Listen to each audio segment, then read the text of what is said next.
All right, Matt. Well, it is currently the Monday of Memorial Day, so shout out to all of our active duty and veterans out there. Appreciate your sacrifice. Always good to take a day to commemorate you guys, so we appreciate it. Um, and yeah, respect to all the troops out there, past and present. So had to get that shout out of the way first. But let's get in to some basketball, Matt.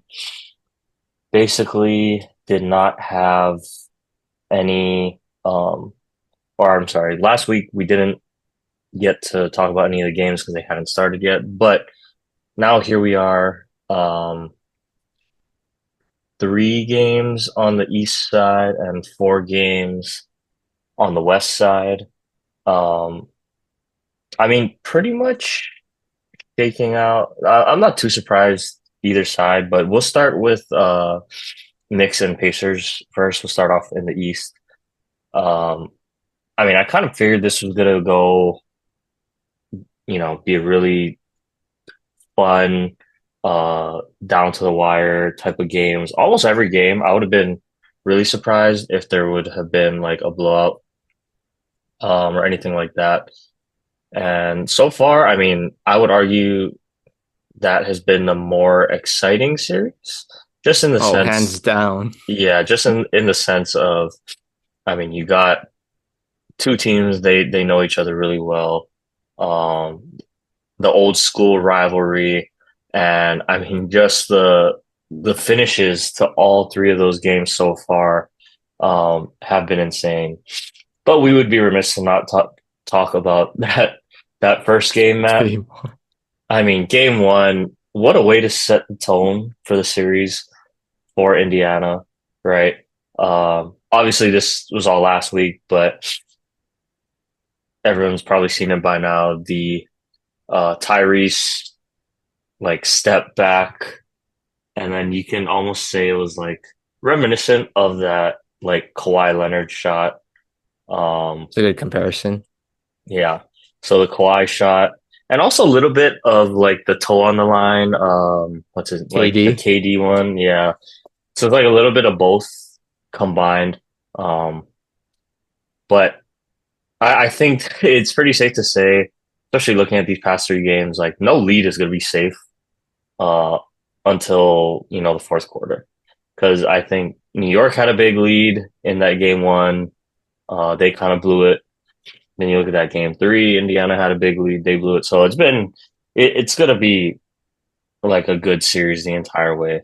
Um, but talking about that game one, Matt, I mean, must have been so deflating for New York just to have played, so well throughout the entire game. Jalen Brunson, 43, right? Like it was looking like he was going to get to set the tone, protect home court. And then, I mean, first of all, Aaron Nesmith, got to give him his Turned into flowers. the 2016 Clay Thompson. Yeah, that was reminiscent of the 38-point quarter, just because he literally couldn't miss. Like in the fourth quarter, he hit what 6 threes in a row, I believe it was. All kinds of threes too, like catch and shoot, off the dribble, um, you know, all different ways, and they were just dropping every single one, and they needed every single one of those threes. And New York misses some free throws, of course, at the end there, and um, something about Tyrese and Indiana, but Tyrese has just been so good in clutch situations this year. Um, and literally, I mean, anytime there's, a 20-point lead, things need to go really bad for one team and essentially perfectly for the other team. And that's what happened. I mean, Brunson gets into foul trouble, right? So he has to come out for a little bit. They lose a little bit of that offense. And then Neesmith goes on a heater. Tyrese too hits some big shots. And it just seemed like everything that could have possibly went wrong for New York went wrong. And I mean, credit to Indiana too. Like, um, it wasn't anything cheap or anything. They just hit every single shot down the stretch. So usually, there's some questionable calls that go the other way or controversial stuff, but I don't think there's any of that. It was really just Aaron Nesmith, you know, losing his mind and Kyrie's hitting, the shot of the year essentially thus far. Who knows? Maybe it gets crazier. Like he just has a knack of doing these things, um, especially in the big time moments. But I think that game one was really tough for the Knicks. And for them to go on to game two, lose that one too in a close game as well. I mean, I think everyone kind of thought, well, that's pretty much the series, right? But give credit to them down big in Indiana and who else but Cat, right? Of course it was Cat to bring them back. Um, and give New York a little bit of life. Obviously, tomorrow, huge game for both sides. Um, since we're looking at it now, man, I know you had the Pacers, I had the Knicks. I don't know. I think there's still something about this Knicks team for me, and really on paper, it looks like Indiana's kind of that better team. Like Indiana and Oklahoma City just play very not similar to me, but in the sense that they've been together for a while now, right? They know how they want to play. Um, Very team oriented, play good defense. They can get out and run when they want to. And like it can be a different guy every night, like um Neesmith, Nemhard's not afraid of the moment. Miles Turner hit some big shots. Obi Toppin with that, dunk to kind of seal it. Um, Pascal had the big game too. Pascal had the big game too, right? He's the ex champ as well. So like they're just built and no egos or anything. And I just think, yeah, as much as I think Indiana, like on paper, looks like the better team, I think that game three has kind of been reminiscent of this Knicks team all year, right? Where it seems like, well, they're going to turn into those same old Knicks, can't get it done, right? Oh, yep, they had game one, they choked it away. Tyrese literally hits the choke sign Sure. in New York with Reggie Miller on the call, of course. Um, and it's like then they, lose game two. So they really lost home court. And it's like, well, down 20 in Indiana, like that's a wrap. But something about this team, like they don't give up, they don't quit. Got the big performance from Cat when they needed it. And maybe it's just like foolish hope at this point, but I, it's just like something about this team. And it's not anything I can necessarily say it's a X's and O's thing or it's a matchup thing or anything like that. It's just I just have a feeling these guys aren't going to quit, and they're the ones that are supposed to rewrite the narrative of that New York basketball. So I still think it's possible. We've definitely seen even in recent memory teams go down 0-2 after losing home court and come all the way back to win. So it's not over by a long shot. Although this game four will have huge implications about how the rest of the series goes. But I just think now both teams are so evenly matched. They know how they're going to play. It's just going to be who's going to be able to execute better down the stretch, essentially. But I still like New York, Matt. I don't know. I'm sure you still like Indiana, especially with them being up 2-1 at this point. But yeah, this one, I mean, kind of had a feeling this one was going to be, a really good series, but to live up to this extent, and we already have an iconic shot from this series in the first three games. So excited to see how the rest of it's going to play out. Yeah, I think, well, you have to keep in mind too, game three, Naismith gets hurt. And I think that was a huge part of the Knicks comeback. Now, I think he's questionable for game four, but being questionable, it's how healthy is he going to be if he's on the court? So I think that's going to be a huge factor to watch just to see how he's moving. Because I think it was the ankle that he hurt. So that's going to be huge, especially for a guy that's a quote unquote 3 and D kind of player. So Can he hit another heater like he did in game one? We'll see. But that ankle is it's probably hurting a little bit at least. So that gives me a little bit of worry. But at the same time, you're up 2-1. You won 2 games on the road. You basically blew a 20-point lead at home. Like you should be able to win those kind of games. So I think they come out, they win game four. I don't think they lose really. I don't think they lose two in a row at home to the Knicks because it's weird because I think this is truly the swing game.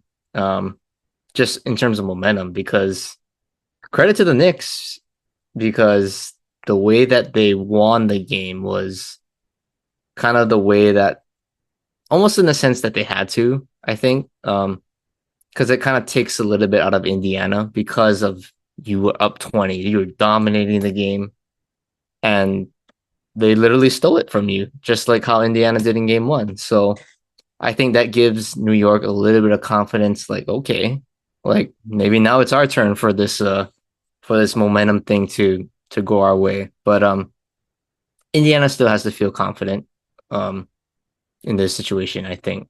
But I weirdly, I think obviously I think Indiana's gonna win.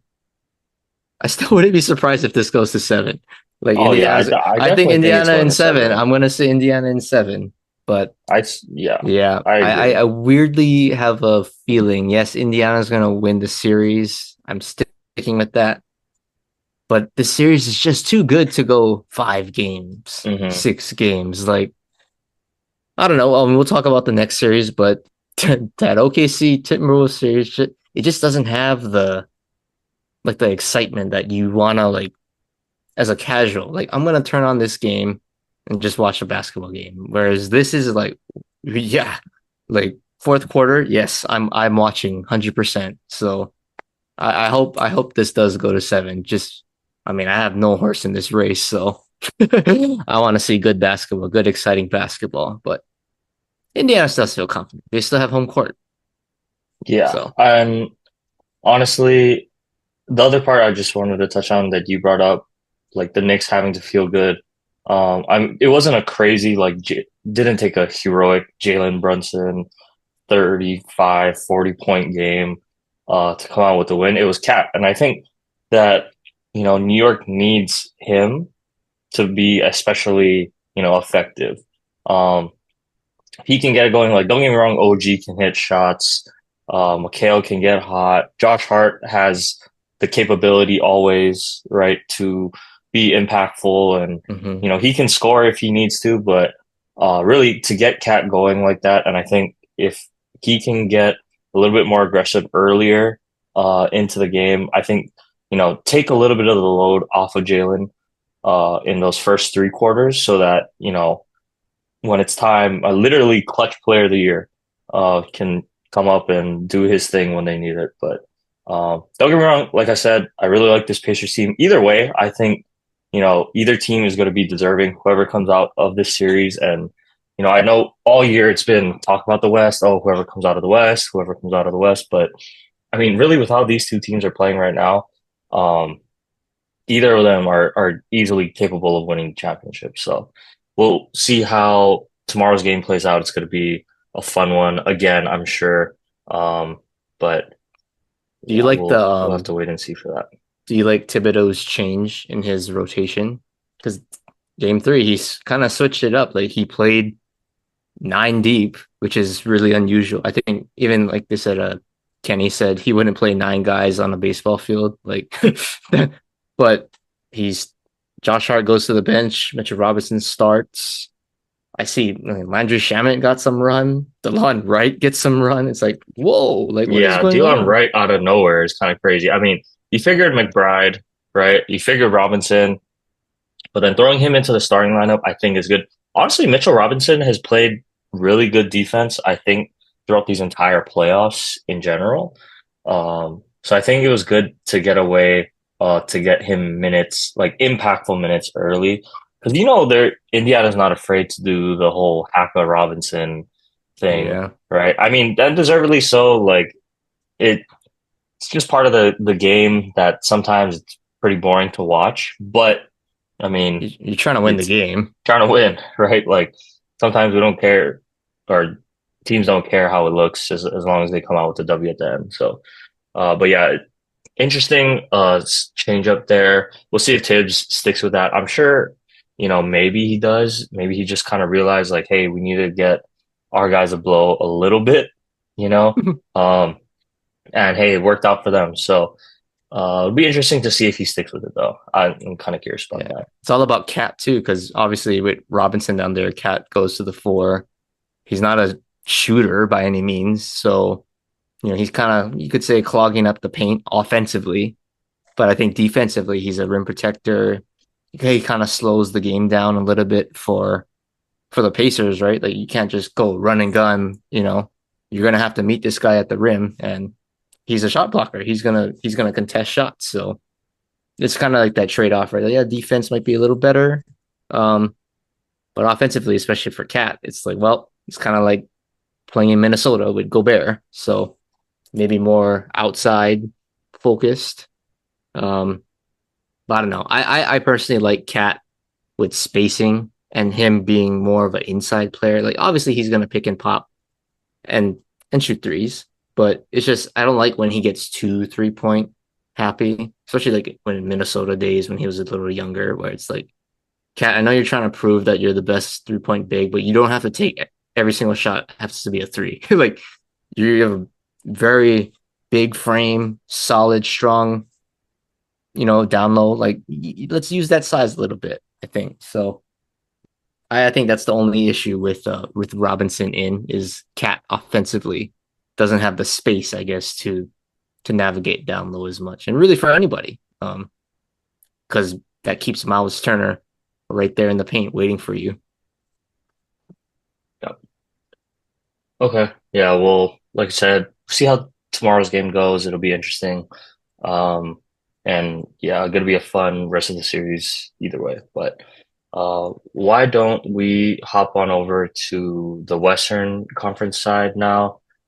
Game four today just happened. Probably one of the better games of this series so far, just because kind of unlike the Eastern Conference side, like it's been mostly like fairly lopsided wins the entire way. Uh, Essentially, all three games have been pretty much blowouts. Obviously, with the Thunder winning the first two at home, and then Minnesota coming back strong in that game three. But um, yeah, it just interesting to see like we're at this level now, and you expect it, right? When it's the top four teams left, you expect it to look like that Indiana and New York side where it's so close, they're so evenly matched, everyone's tired, you've played against these guys how many times, you know what it's gonna look like. And still it's like we don't know really either team which version we're gonna get of them. Um, I think the inconsistency for Minnesota to me has been more alarming throughout this entire series thus far. I mean, to come out and I mean, it's one thing to lose on the road, but it's one thing to come out and get, smacked in the face like that in game one. You don't even post 90 points uh, in today's, day and age. Very concerning. Um, Now, 3-1. I mean, don't want to say it's over. I really thought Minnesota could pull it off, but with how it's been looking so far, um, yeah, I think it's pretty much the Thunder's to lose at this point. But just running through the first three games, Matt, and I mean, today's game was a little bit more interesting, so we can get a little bit more in depth. But those first three games, gotta say, Shea has been outstanding. Like, dude has been on fire, in those first three. Obviously, the game three was just Minnesota coming out desperate. They were hot and kind of continued that through. But Shea, I thought, um, he's taking that step this year is not only a guy that can score, but really be kind of more of an emotional leader, get guys going, and like he just made the big shots too when he's had to. Um, and I think Jalen Williams too has been really impressive for me.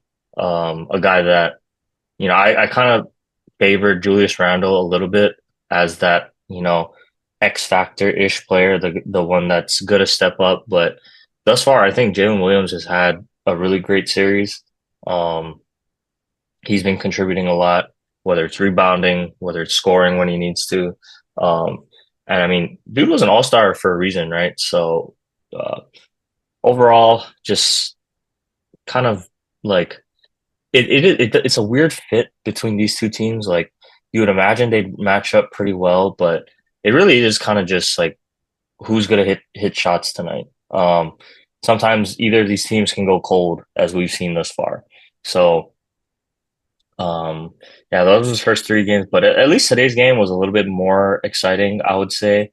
Um, but I think when it comes down to it, it's just a little bit better execution um, from the Thunder down the stretch. Which I mean, I guess I'm not surprised, right? They now it's like they've taken that step. They know how to close out games, especially in the playoffs. But I thought it was going to be that Ant moment too. Like I thought Ant was going to take that leap after the year he had last year, making it to this point last year. The Team USA thing. He been around all the vets. Then he knocks out Braun in the first round. It's like, okay, maybe this is Ant in his time to ascend to that upper echelon of player. But I will say he's been fairly underwhelming thus far. I mean, he has a huge game three, but overall in the series, like kind of waiting for like where is that Anthony Edwards takeover that we know he's capable of doing. Doesn't help also when Julius Randle gives you 7 points. Like I really thought Julius Randle was going to be a heavy contributor, but um, I mean, taking seven, we're only taking 7 shots, right? Not looking to be aggressive. Um, sorry, they marked him down 5 points. I thought he had 7 points. So he only had 5 points tonight. Even worse than what I thought. But like that just can't happen. Especially with, all the attention going to Anthony Edwards. Don't get me wrong, like Nikhil Alexander Walker had a good game. I think Dante DiVincenzo finally woke up this series. He was hitting a lot of big shots, but I think Minnesota needs Randall, just like Yep. OKC is going to need Jalen Williams. So those two guys, I think, because we know Ant's going to do his thing. We know Shea's going to do his thing. But is Jalen Williams going to be there for OKC? And is Julius Randle going to be there for Minnesota? Um, and I think just the late game execution, just a little bit crisper for OKC. And honestly, like defensively, they're just a little bit better. Lou Dort, right? Alex Caruso, even Jalen Williams, like they just have a little bit better perimeter defenders, I think, to deal with Ant, to deal with Jaden McDaniels and those guys offensively. Um, they're just a little bit more two-way, and I think that was kind of the difference in this one. Um, plus Shade, dude, he's so good at getting to the line. Like it's annoying to watch, but really, like Free throw merchant. when you need him to get a bucket, like he comes through. Whether it's getting to the line or getting to a spot, like it's kind of similar to that Luca James Harden like speed, where it's like they're literally like look like they're walking out on the court and they just find a way to get the look that they want. I can't really describe it like because it looks so easy. They make it look so easy. Um, but yeah, man, I think thus far it's just been a little bit more. mm, I don't want to say experience on the OKC side, but just a little bit cleaner. Like I think they've just been crisper overall.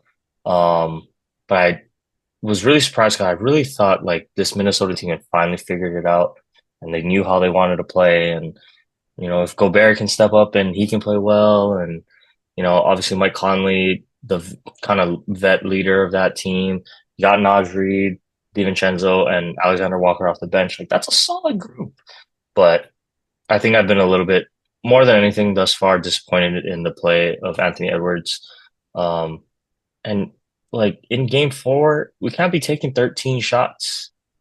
Like we need to be taking at least 20 shots if I'm Anthony Edwards, finding a way to get it going because essentially he's like the crowd feeds off of him too. You know what I mean? Like when you're the superstar, like I know he made a couple big shots down the stretch to like keep them in the game, but that's what they need to see. And I think your teammates need to see you look to be aggressive. Yeah, like make the right play, right? But I think there's times where it's the fourth quarter, time to go get a bucket, show them why I'm the dude and go out and do it. But yeah, that's just been my impression so far.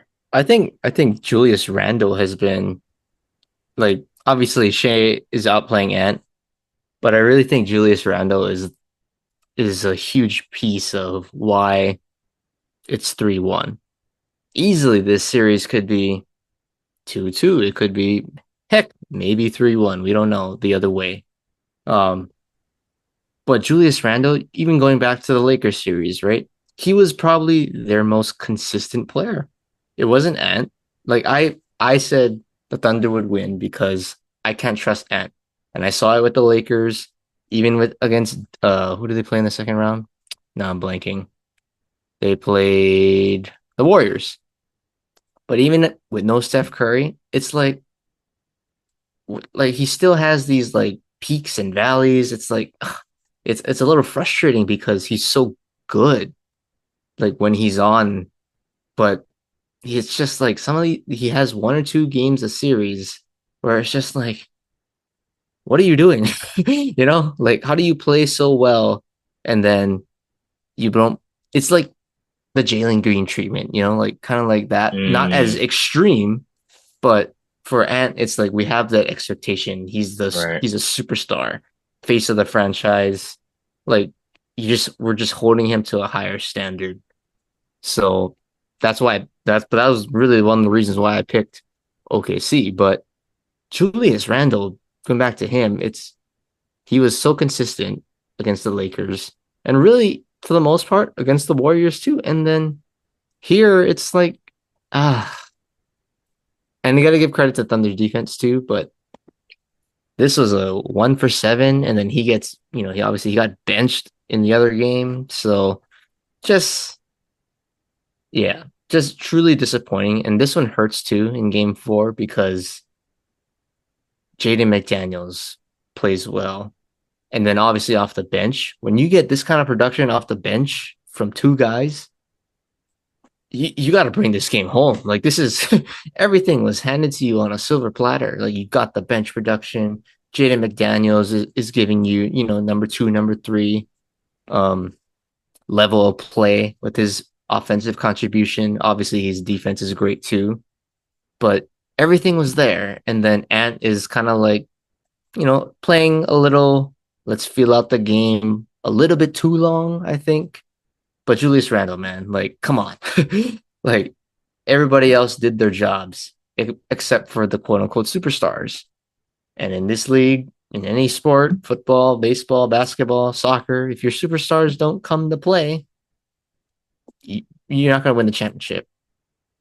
But it sucks for Minnesota because everything else it was right there. It was DiVincenzo had a great game. Nikhil Alexander he couldn't miss. So just just frustrating, I think. But I have to give credit to the Thunder. Jalen Williams has been outstanding. He's been outplaying Julius Randle and Anthony Edwards, in my opinion, this series. He could make a case. He could be the Western Conference Finals MVP if they end up winning this series, even over Shea. And Shea's been great. Um, Nothing against him, but I think, the Thunder really executed in this game, a game which last year they might have choked somehow. But even giving credit to Dagenau, the coach, like they're up by 3. He says, we're not taking no chance right now. We are gonna foul, you're gonna shoot free Hmm. throws. And we have a guy like Shea who can get to the line and knock him down. And that's what he missed one, but he knocked him down when it counted. So gotta give credit. It was a total team win for the Thunder, and I think they close it out in five. I think I think this series is a wrap because I just do I think Anthony Edwards is going to be consistent for 3 games in a row? No, I do not. I haven't seen it this postseason, so maybe he Yeah. gets one, maybe he gets two, but that's a stretch in itself. I think right now to say that. So it's tough because Minnesota was right there. They're right Hmm. there today to really make this a series, but Yeah. disappointing. I think. Yeah. And last remarks on this series this far, Matt. Haven't mentioned him, but I thought Chet had a really good game today too. Like defensively, he's played really well. He had the big block down the stretch too. Oh yeah, Like I thought his defense has been really key for them because we talk about how good their perimeter defenders are. Like we forget Caruso has been out of his mind. Shea is a good defender too. Caruso has been insane really throughout this entire playoff run. But to have Hartenstein and really Chet when they do go small, quote unquote small, to have that still have that rim protection with him out on the floor, I thought has been really good. And the last thing, I mean, just going back to Minnesota and especially going back to Ant, um, I think it's hard because we see him out there on the court, but I don't know. There's a little bit of me today that kind of crept into my mind that I don't think he's 100%, right? Like he's had multiple ankle injuries now in games throughout these playoffs, right? You remember the Golden State one? The He tweaks Lakers. it, yeah, against the Lakers. And I believe, right, game one of this series too, like he came Hmm. out and kind of tweaked it, I think, if I'm remembering it correctly, but definitely multiple ankle injuries that he had to come out of the game for a little bit. Um, and so kind of down the stretch, right? Like I'm like, okay, and we need to get a bucket. Like let's go attack. Let's go be aggressive. And it's a lot of like he's dancing on the perimeter, and he's pulling up for these contested shots. It was one of those threes that he ended up missing down the stretch today, and I'm like I know, he's improved so much as a 3-point shooter, but like when it's time to go get a bucket, like let's use that athleticism and go get a shot. But I'm like, man, maybe, we always kind of tease LeBron about it, right? But it always comes out after, oh, he's hurt, right? Or something about like we learned about Austin Reeves, right? He wasn't 100% either. So I think there might be something going on with Ant physically, to where he's not able to kind of move like we're used to him seeing, move.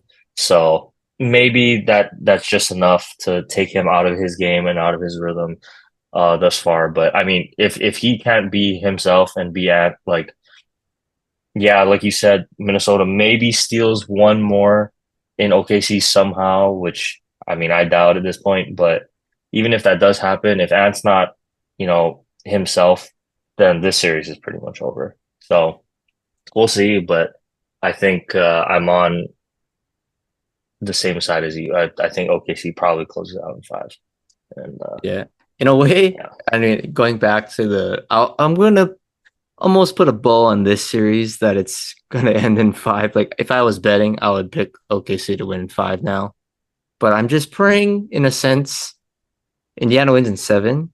But also because if both series end fast, then it's like there's like a super long gap between now and the finals. So can we just see some basketball being played consistently so we don't have this like long drought for the finals?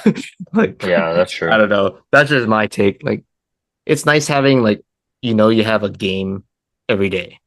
But if this OKC series ends on Wednesday, And it's like the in every Knicks other series day. would Yep. end maybe Thursday if the Pacers win, but I don't think so. I think the Pacers Knicks at least will go 6 or 7, hopefully. Um, but yeah, just make it go 6 or 7 so that that wait between the finals is not super long. Like, please don't be 5 games and 5 games for both conference finals. That would be way too long of a wait. Yeah. Well, I guess we'll just have to wait and see. But Yep. uh, okay. Well, I mean that's essentially it for basketball, Matt. Um, no football news really. So I guess we can talk about some baseball. But before we get to the MLB stuff, gotta talk about UH and the run they went on. I mean, hell of a season again. Unfortunately, their season ended. Tough 2-1 loss. Didn't get to catch that game, but I did manage to catch the game before when they played The Was Fullerton it one. Santa? No, Fullerton. Fullerton. Yeah, the Fullerton game. I mean, the bats exploded in that one. Pitching, did its job, but really good season again for UH. Unfortunately, couldn't, that last game couldn't pull it out. Tough one, especially to lose, 2-1, but hell of a season for them, Matt. And I think Rich Hill has done a really good job, building this culture, setting a foundation, able to recruit a lot of the local talent. Um, I like how they play, right? They're all fast dudes, like defense, they play really sound defense. They can play small ball. They got guys that can hit for power when they need to. I think we shore up a little bit more of like the starting pitching, in my opinion, because our bullpen this year was outstanding. Magdaleno too. I don't know what his status is, um, but that dude is a stud. I don't know if he would come back or not, or I mean, he could get drafted. Maybe he goes to play for a bigger program or something, but we'll have to see. But that dude was a stud all year for them.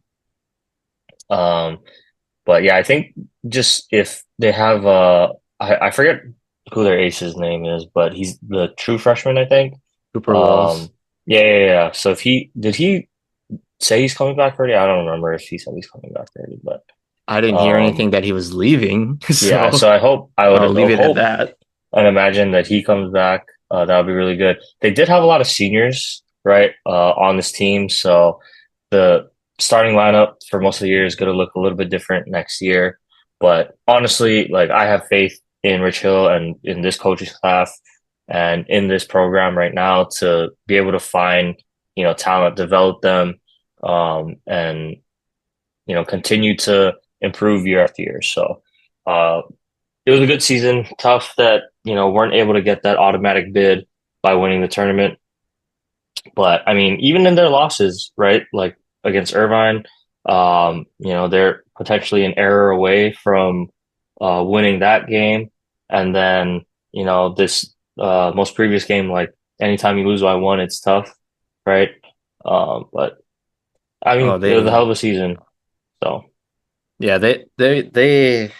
I'm sure they're still staying the way that they lost because it wasn't like they played Fullerton and being on the Fullerton perspective, like if you get killed like that, it's like you're sick, but it's like holy crap, like what just happened? Like and then it's like wow, we did not have. But I think it's more devastating to lose by one when you had multiple chances. First inning, they had bases loaded, nobody out. Like, come on, you gotta you gotta score and punch them first in the mouth. And then the last mhm. inning, right? They're one hit away from taking the lead in the ninth, literally. So just a really tough gut punch to lose. I think those hurt more than losing by 15 runs or 10 runs. Like that's a tough way to go out, I think. But really, overall, did I expect UH to win this tournament? No, I didn't. I was like, if they're playing in this elimination game first, let's see. Hopefully they can win a couple games, and be competitive. And sure enough, they did win two games. They went 2-2 in the tournament. But I would say overall they were, pretty good.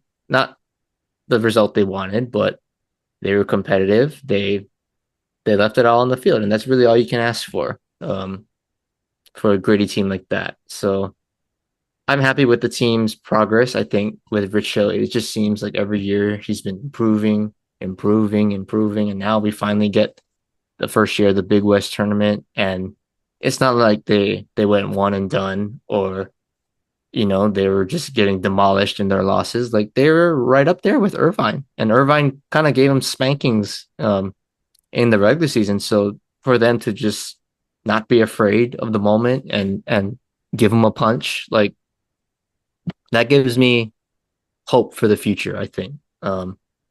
Obviously this next year's team is going to look a little bit different. Like you mentioned, there's a few seniors, but what I've seen from Rich Hill is, he I think he's really trying to establish like that local culture and really bringing in the fans to go watch the games, because as a fan, it's way more exciting to watch, you know, your homegrown talent play instead of a kid from like California playing second base. Like, no offense to them, like they're great players, but being from Hawaii, we're biased. We want to see, guys from the ILH and the OIA and Maui like all come together and take on the world in a sense. So it's like Hawaii against the world. Like I think that's the culture Rich Hill is trying to build. So I think, with the obviously NIL, you got the transfer portal, like he's not afraid to bring guys back to the islands. Like they might go away for a couple of years, but they'll come back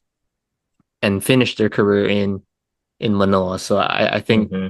that's kind of that's going to be his recipe to fill out like the starting nine, like on the field. The pitchers, it's like, okay, it's great.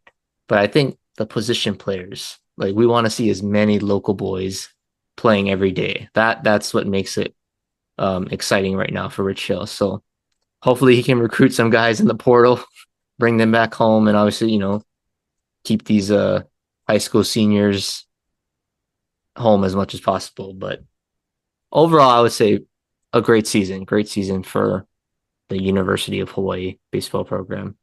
Yeah. Yeah, good season. Always a tough way to go out, especially like you said, Matt, in the way that they did. But a lot to look forward to for this program. I think it's exciting to see them grow, every year. And yeah, gonna be looking forward to the program's future. I think it's a bright future ahead of them. So yeah, Matt. Okay. Well, that's gonna do it for UH baseball. Um, for some time now, or at least us talking about it for some time. Uh, but I guess it's time. Yeah, we'll get into our MLB stuff. So, uh, yeah, I'll let you start off first with your Yankees. Pretty good, I would say. I think we're as of today on Monday, we are 6 games up in the division. That is honestly beautiful to see. Um, Honestly did not expect this big of a lead in May. Um, that is truly impressive. But the AL East honestly has not been great so far. Like the Orioles, I don't know what is going on with this team. They're, in my opinion, they're supposed to be right up there with the Yankees, giving us a rub, but they're just a mess right now. And then everybody else is just kind of like mediocre right now, to be honest. So the Yankees have taken advantage.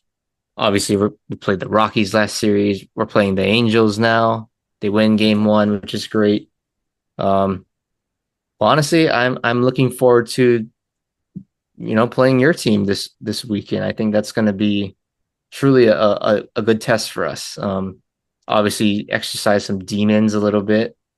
Hmm. Um, but we want to play competitive baseball. Like I thought the Mets series for us, the Subway series was great for us just because of the hype. Obviously, Soto's return makes it a little bit more, you know, starlight. Like everyone's watching. But it's good to play those kind of games, especially earlier in the season where guys are like, okay, we got over that opening day kind of like adrenaline. Now it's just kind of like you're stuck in the mud. Now it's the grind, right, of summer when it's kind of like that period where it's like guys start to kind of go through the motions.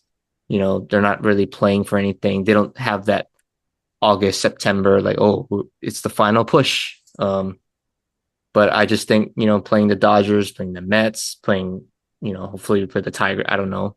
I know we lost to the Tigers earlier, but playing these tough teams that we expect that are going to be in the postseason is going to be a good test. But I'm glad that they're taking care of business against the Rockies. Obviously, I prefer a sweep. I was a little disappointed that it was kind of like we actually could have lost that series, but thank goodness we were able to avoid that because I would not have been happy.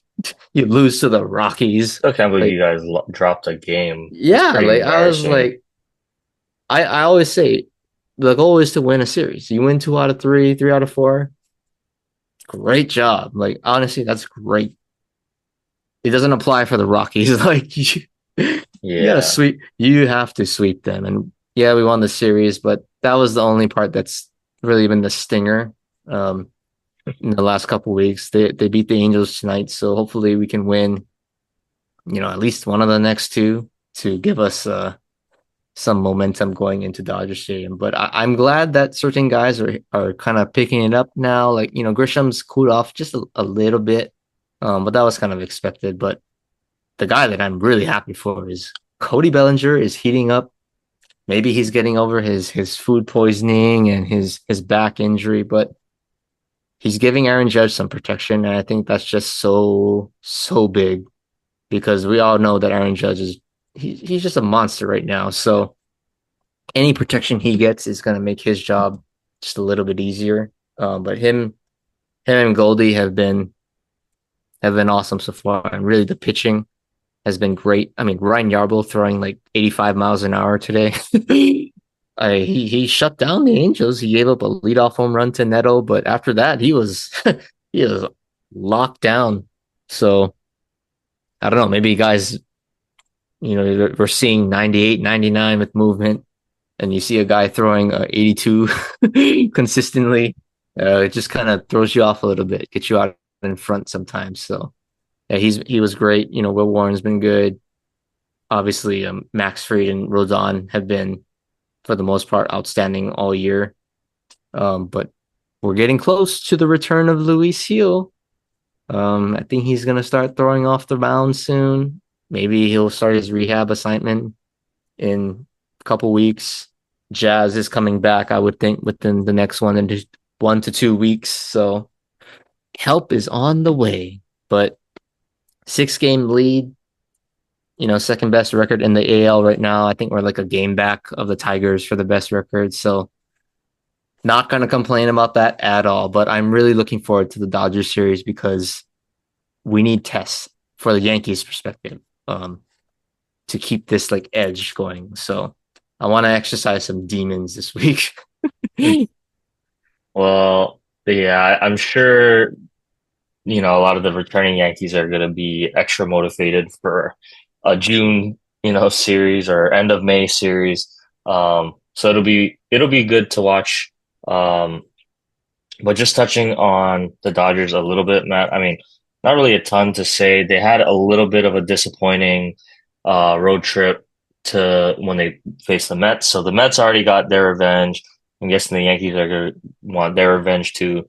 Um, but I mean, a lot of opportunities in the Mets series to, really could have swept them, but so many double plays. Like I haven't seen that many double plays um, come out of our team in a long time. Like bases loaded against Senga, couldn't get runs first and second, just opportunities like that where, you have a chance.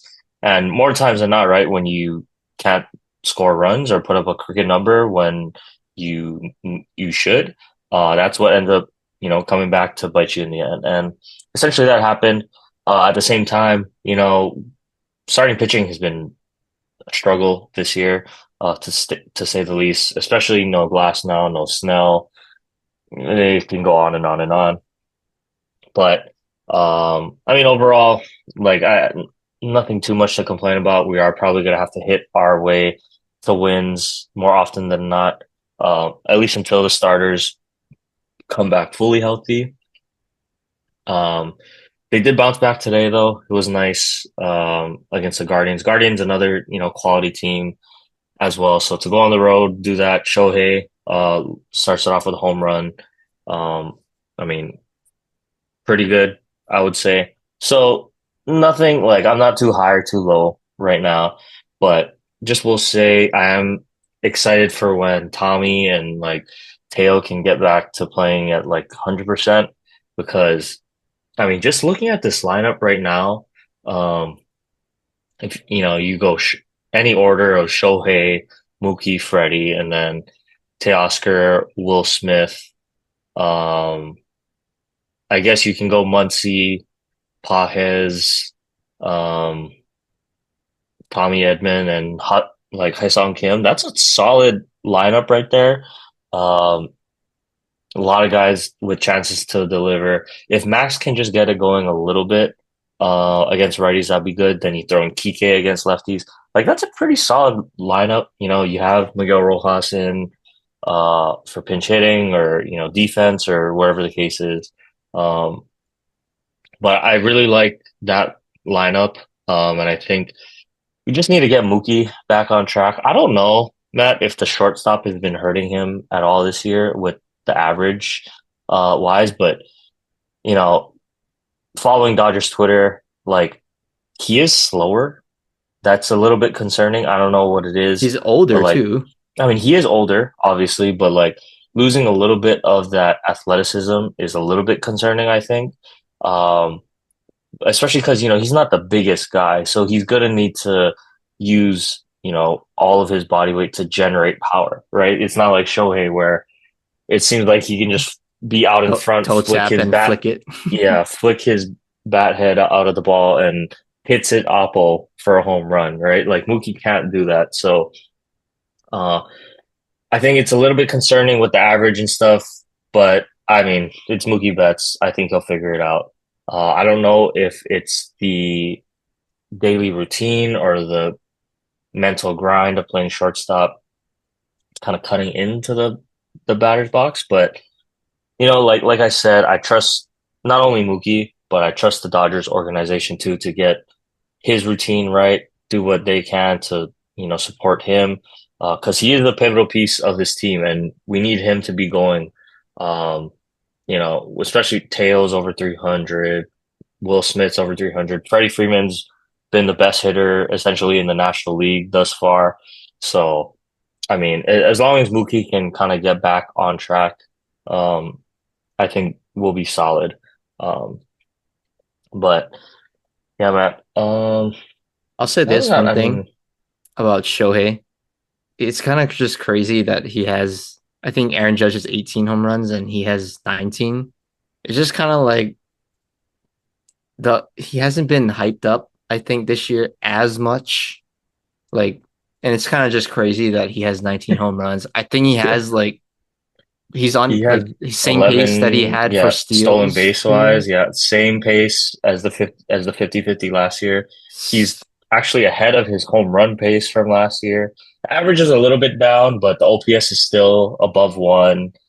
And like, yeah, like you said, like the MLB still talks about him all the time, but it's like the hype isn't as like they're not Like trying to sell it. I don't know what it is, but Aaron I get what Judge you're saying. is getting it. It seems more this year. Like Aaron Judge is in contention to win the Triple Crown. Like he's literally leading the AL in every single category. I think Oh yeah. he's not winning in RBIs yet, but he's right there. Like it's not like he's a long shot away, but I think that's part of it too. Is Triple Crown is a pretty historic feat. So I don't know, maybe because Shohei already had the 50-50 club, like, it's like, oh, like what else could he possibly do? Like his average is it's good, but it's not like I don't think he's gonna win a batting title. I don't Well, he think. almost did it last year. That was close too. Well, that's why I think that's why he got the hype. Like he was close. Obviously the steals, but it is I will say it is pretty impressive for I guess baseball to not hype up the guy who's leading the league in home runs and is he might get 50-50 again. I don't know. That would be kind of insane, not gonna lie, because I thought he would cut back Yeah. on the stolen bases, Back to but back 50-50 would be ridiculous. That'd be insane. he might get that and Judge might win the triple crown. That would be like yeah, that would be kind of insane, not gonna lie. Yeah. That might be good for baseball, honestly. Might be. Yeah. Um, but anyway, yeah. And then it was funny because Canto for the Guardians pitched today. I mean, he did pretty well. He let uh, Will Smith had a solo home run off of him, but he got through 3 innings, with minimal damage. So I thought that was, always good. Shout out for the local boy. Well, I mean, he went Um, up against Yoshi, so he was bringing the A game, right? yeah, well, no, he didn't start, but because he's not a starter anymore. He's like he comes out of the pen, but and the game was kind of out of reach. I mean, they were down anyway, but Oh, he didn't start? um, I thought he was a yeah, starter. yeah, he was a starter, but I think they converted him to the pen for now. I think they use him as more of a longer innings guy if they can.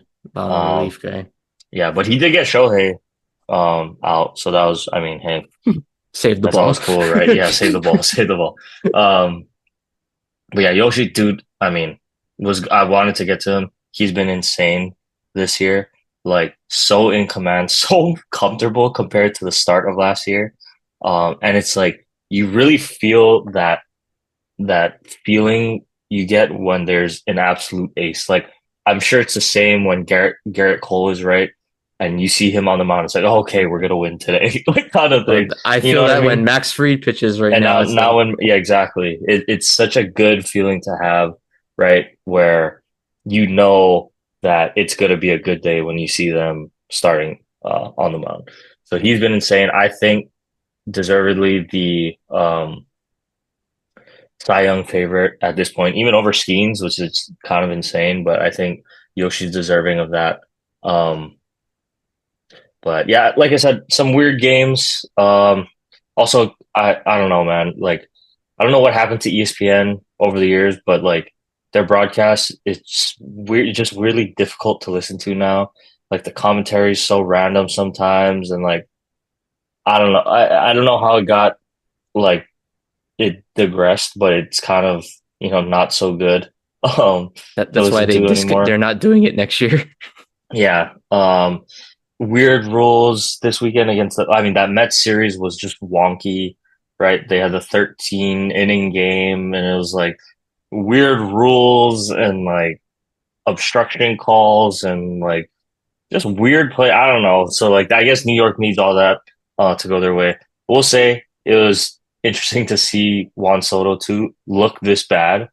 I mean, okay, it's May, right? It's like I'm sure dude is gonna figure it out, but like to see him look so uncomfortable in the box, like you said, Matt, not shuffling, not confident, really, not aggressive, like slamming his bat, breaking his bat, like just At least he ran weird to hard see on his him. error with Muncy. Yeah. So weird to see him, look like that. But I think the Dodgers just get healthy, like, and hopefully guys in the pen can figure things out, especially Tanner Scott. I don't know what's been going on with him this year. Like, looked so bad, and then it's like, oh, he's figured it out, and now he looks bad again. Like, I'm you might have dodged a bullet on that one. We'll see. It's still early, but I'm sure you're Yeah, not. we had It's like Devin the Williams, oh yeah, you're right. So, but but he's been he's better kind of lately. he's been He's been better. better So, like, I lately. have faith. That's why I have faith in Tanner Scott because he wasn't nearly as bad as how Devin Williams looked. But they'll be. I think they'll be fine. I still think the Dodgers are looking really good, Matt. So yeah, nothing too crazy. Like I said, it is only May. Both of our teams are looking good. But I just got to say one thing, Matt. Not about either of our teams, but I think something has to be done in Major League Baseball. I don't know what it is. I don't know if it's a salary cap floor or something like that, but there's no way in the year 2025 that we are almost to June, right? And there's a team in baseball that does not have 10 wins yet. The Colorado Rockies, Matt. I mean, you're saying like, oh, 6 game lead in the East in May. Yeah, that's pretty impressive. I think this is even more impressive to be 24 games back of first place before June. Like, we're just over 50 games into the season, and to be 24 games back of first is pretty impressive, I would say. Um, like, Colorado, they weren't a great team last year, but they've taken it to another level this year. They got their manager fired. I mean, I guess honestly, good what for could he have him. done? Yeah, honestly, shout out to it was Bud Black, right? Um, I think so. so I don't know who else it yeah, would be. yeah, I think good to see him get out of it. I don't know.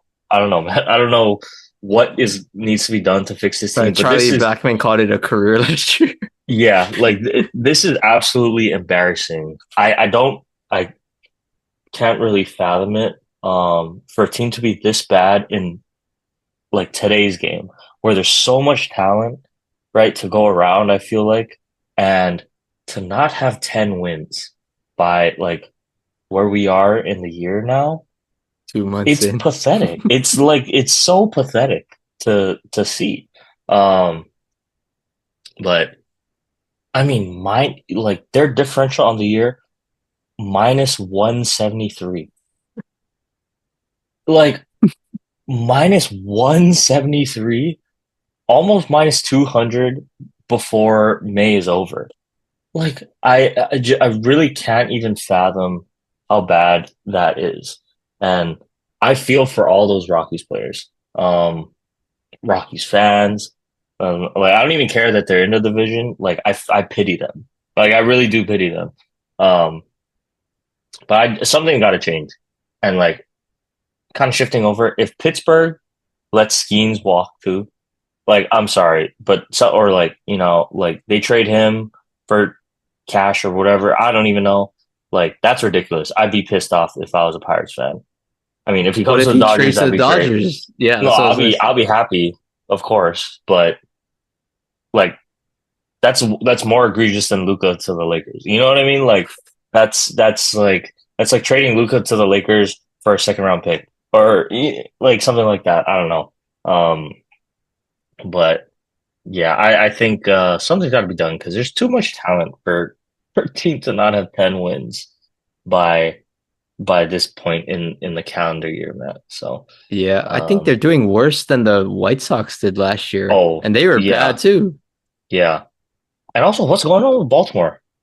I like truly baffled I don't with know. how bad Baltimore is because they're pretty much the same roster, right, from last year.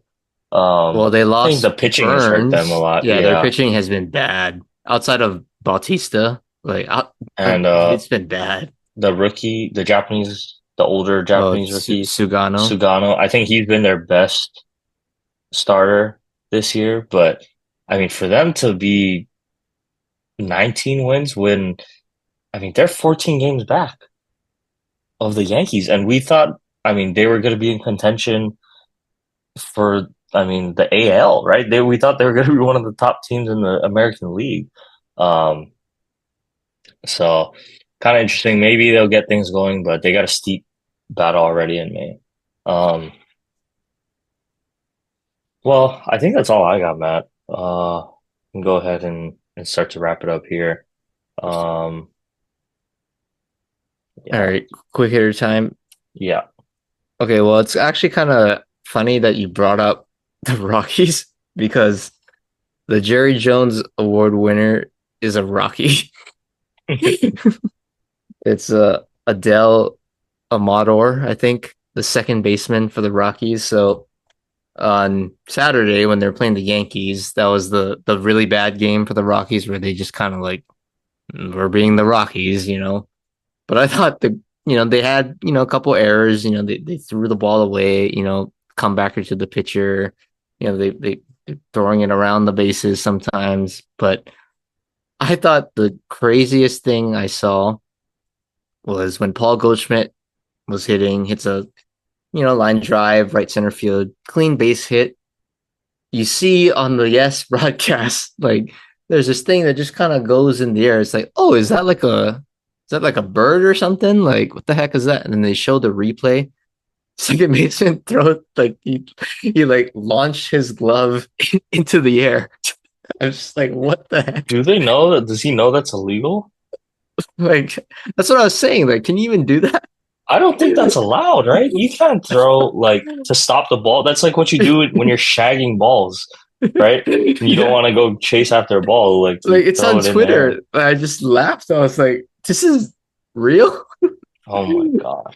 Yeah. I just thought that was actually like funny just to Rocky's gonna see. do Rocky's things. Like, oh my goodness, that was hilarious. So yeah, I guess more of a funny Jerry Jones Award winner this week. But yeah, the fact that you play for the Rockies is not something to be proud of. So very worthy award winner this week because that was actually kind of crazy to watch. They wouldn't Okay. even do that in men's league. Like, Yeah, that's insane. To do. I really don't think that's allowed. Um, that's hilarious. Okay, Matt. Well, fan tribute this week. Uh, I gotta go with our very own fanatic himself. Happy belated, Matt. me? Oh, okay, thank Um, you. yeah, I mean, not wasn't too crazy. We already talked about the UH guys. Um, yeah, I mean, it's in a little bit of a lull. Like it's May in baseball. Covered all the basketball stuff already. So, yeah, Matt, gotta give you your shout out. Oh, Shout out to thanks, the man. fanatic. Happy belated birthday. We already celebrated you this past weekend. But now you get the shout out on the pod too. So All right. happy belated, year older. Yeah, we're getting old now. So yeah, not looking forward to that. But Yep. um yeah, Well, we ain't you're young up. guns You're up anymore. in a couple months, so I know, just dreading it now. Like 27 doesn't feel any different, to be honest. yeah. Like once we hit 30, dude, then it's like, oh Oh, that's the dang. bad one. Yeah. Then it's like, oh, gotta face it. Our youth is gone. The roaring 20s is over. Yeah. But Yep. yeah, shout out to the fanatic. I That's appreciate mine. that, co-host. Mm-hmm. All right. Well, let's finish this up. But sports fact of the day, we are recording on May 26th. We'll go back to 2023 when at the time, Philadelphia Phillies closer Craig Kimbrell became the eighth pitcher in MLB history to earn 400 career saves. I know you as a Dodgers fan, maybe mixed feelings about Craig Kimbrell, but Yeah. had a hell of a career. I think one of the best closers of all time. In our era, probably like Kimbrell, Jansen, you could put in Mm-hmm. that conversation. Mo was a little, older, I guess, but really it was like Kimbrell and Kenley that was kind of like that next wave behind Mariano. I guess Chapman you could throw in there too. But Mm-hmm. I guess yeah, shout out Craig Kimbrell, man. We don't see a lot of these closers now these days, I think, that can really stay the course for a Yeah, long it's time. weird. I was just about to say it's been weird, right? Like even Clase, as dominant as he looked after the postseason last year, like he hasn't been the same guy this year.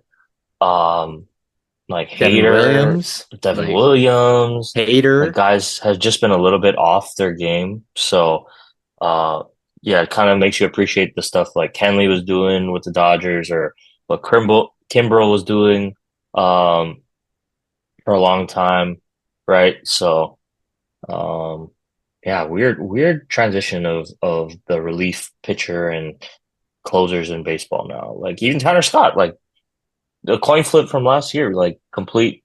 What is going on? I don't know. Do hitters figure them out? Do they lose a little bit? I don't know. But yeah, something weird going on with the closer situation, I would say, in baseball over the past several years. But I think So we can end it on that, Matt. Um, don't have a ton to talk about again. We'll be back again next week.